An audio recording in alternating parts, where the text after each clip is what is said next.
वैशाली नगर school में principal sir बहुत ही योग्य और बुद्धिमान व्यक्ति थे।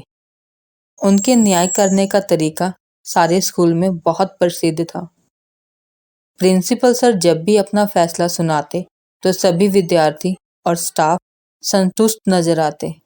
उनको आदर से सभी आज का विक्रमादित्य कहकर पुकारते थे। एक दिन प्रिंसिपल सर अपने रूम में बैठे हुए थे। अचानक दो बच्चे आपस में विवाद करते हुए उनके कक्ष में आ गए। उनमें से एक लड़के ने कहा, सर, मेरा नाम अशोक है और मैं 7वीं कक्षा में पढ़ता हूँ। मेरी हिंदी की किताब इस मुकेश ने चुरा ली है। मेरे पहचानने पर भी यह उसे अपनी ही किताब बता रहा है।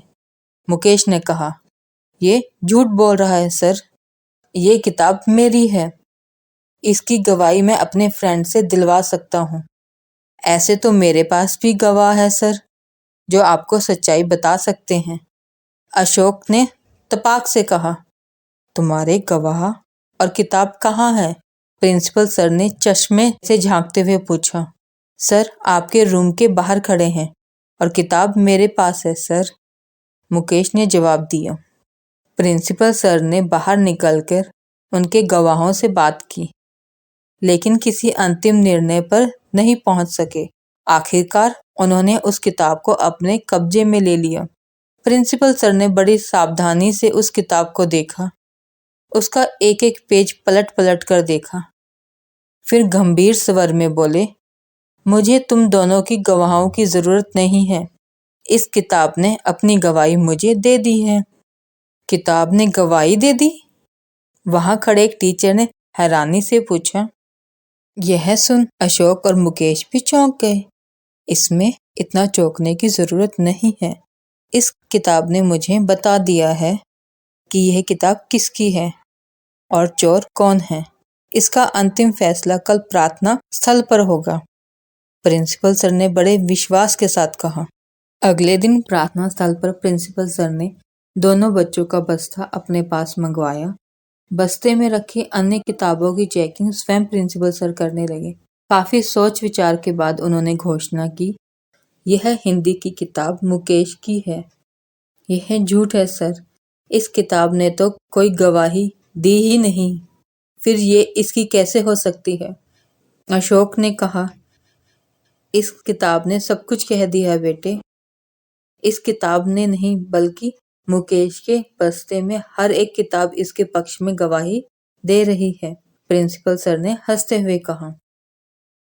कब और कैसे कहा इन किताबों ने? अशोक ने आश्चर्य से पूछा।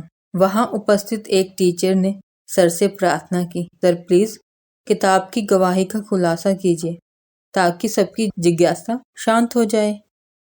हर बच्चा अपनी कॉपी किताबों में पेन पेंसिल से कुछ ना कुछ ऐसी शरारतें करता है जो उसकी निशानी बन जाती है। मुकेश की सारी किताबों को देखने से पता चलता है कि उसकी शरारत में कलाकार की कला छिपी है।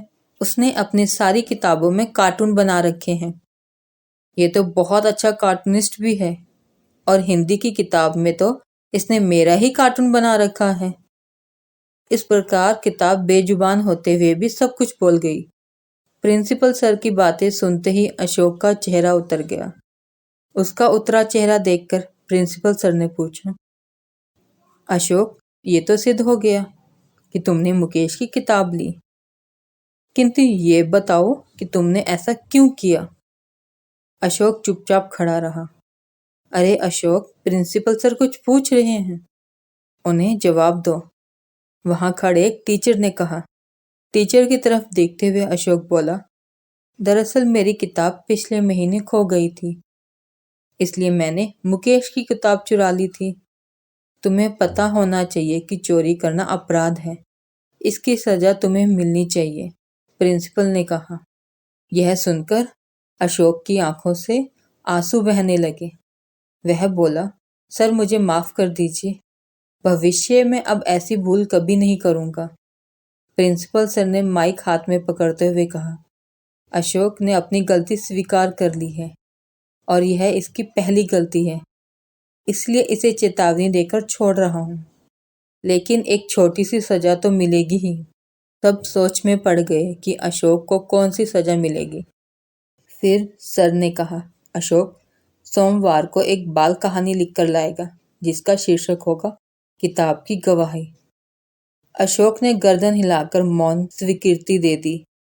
सारा स्कूल प्रिंसिपल के निर्णय की पूरी पूरी प्रशंसा कर रहा था। मुकेश को अपनी किताब मिलने की बड़ी खुशी हुई। इस कहानी से हमें यह सीखने को मिलता है कि हम अपनी समझदारी और होशियारी से मुश्किल का हल निकाल सकते हैं। हमें बिना किसी का दिल दुखाए समस्या सुलझाने की कोशिश करनी चाहिए।